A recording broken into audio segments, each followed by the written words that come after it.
ซับใส่ตีนเราเลย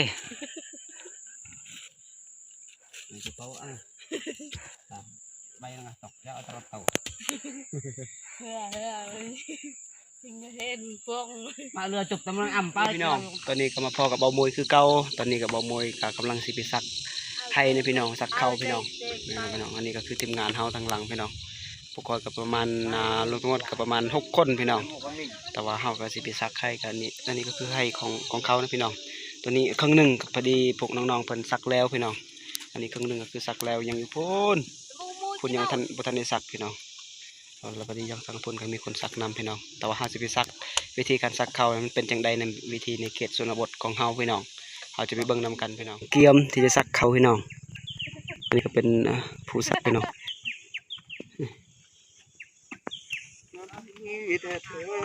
เขาก็ซักไปพากันไปซักพี่น้องไม่ทำก็ไม่กินโอ้ครับเบานะพี่น้องเบามาซักซอยผู้สาวพี่น้องผู้บ่าวในเขตชนบทเฮาแล้วสำนีแหล้วอันนี้ก็ผู้บ่าวกันพี่น้องเบาเมินกับเบายังล่ะเบาเล่วะเบาเฮนเนาะวันนั้นก็คือเบาเฮนพี่น้องหมวกสีขาวฮะเท่เลยเด้อพายกระเป๋าไปนำพี่น้องบรรยากาศรอบๆนี่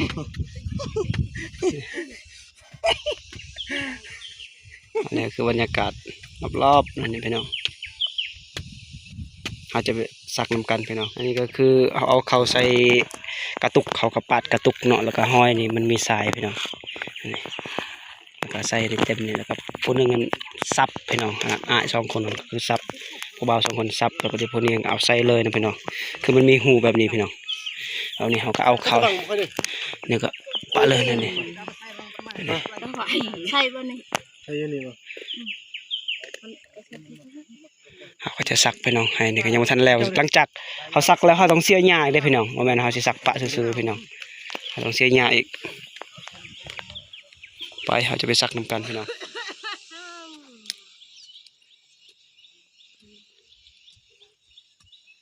ซักข้าวพี่น้อง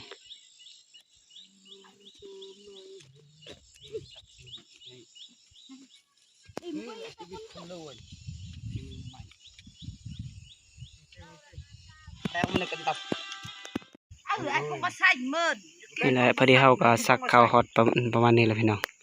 ยังอยู่หลุมบอลมันมีหญ้าหกยังไม่ทันได้ซักจะหน่อยจะไปซักต่อพี่น้องเลย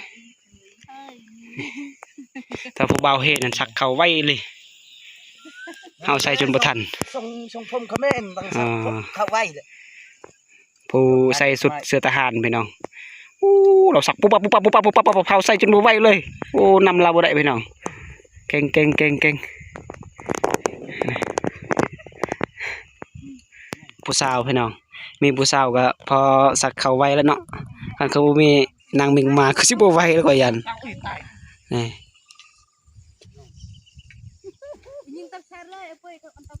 พูนก็มีแต่ผู้อยู่พุ่นมีตาดพี่น้อง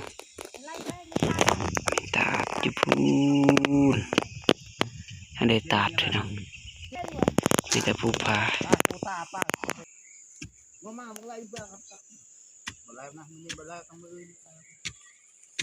ฮอดใช่แหละ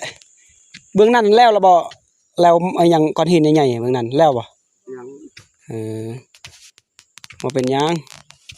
วันแล้วมื้อนี้กับมื้ออื่นอีก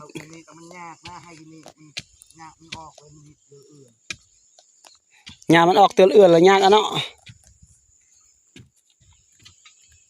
นี่เบิ่งพี่น้องเราสับไว้ขนาดแบบนี้กับว่าที่รักแบบนั้นกับว่าที่รุก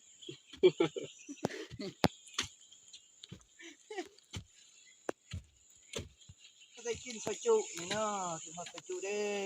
เดินไม่ได้กินไปหานี่คืนนี้ก็ได้ซอยจุไปหาทางใดอีกเนาะเนาะแต่ว่าวนกันแล้วเดี๋ยวเขาสักมันเลยยังสักอยู่นี่เนาะสักอยู่พุ่น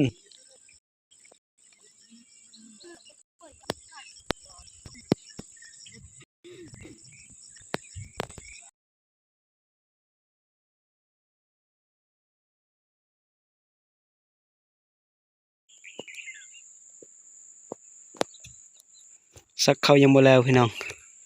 พอดีเขาเปลือกหมดก่อน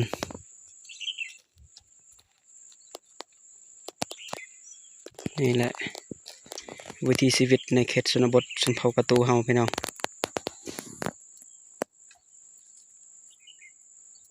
คือตอนนั้นเบาโมยก็ได้ไปฮื้อให้ตัวนี้แล้วพี่น้องแต่ว่าหลังจากเฮาฮื้อให้แล้วเฮาก็เมื่อพอดีมารอบที่สองนี่แล้วก็หญ้ามันก็ขึ้นลายแล้วพี่น้องสำแอวเฮ้ย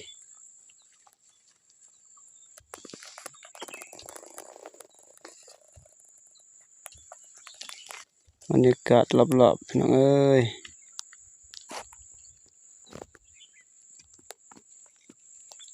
หลังจากพักผ่อนแล้วเนาะพอดีเขาลงเฮ็ดเวียกอีกพอดี3 โมงยังแต่ละคนก็เมื่อยหมดบางคนก็ยังนอนบางคนก็ยังเล่นโทรศัพท์สู้ๆเด้อสู้ๆเด้อเบาเฮงยังได้นางมิ่งก็ฮักเจ้าอยู่คนเดียวบ่ได้หลายใจดอก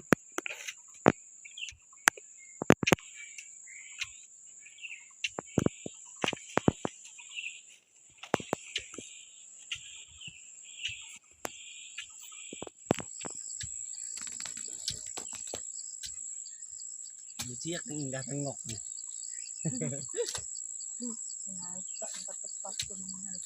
ใจcủa cháu nó đang ngọc từ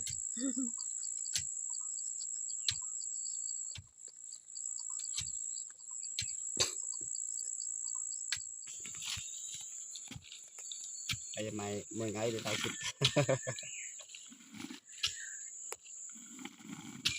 tao cọc ai để tao cái มอให้ทายไงจะจ่าชอบไง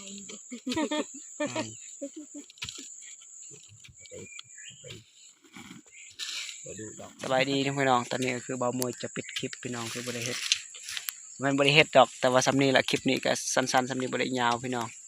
ก็คือเฮามื้อนี้ก็คือเฮาได้เฮ็ดเวียกในการซักเขาพี่น้องคือซักเขาให้พี่น้องว่าคนเฮาบ่หลายบางคนก็เมื่อยบางคนก็อยากนอนพี่น้องก็สำนี้แหละฝากพี่น้องกดติดตามเป็นกำลังใจเบามวยในเด้อโอเคสุขดีบ๊ายบายทุกคนพอกันคลิปใหม่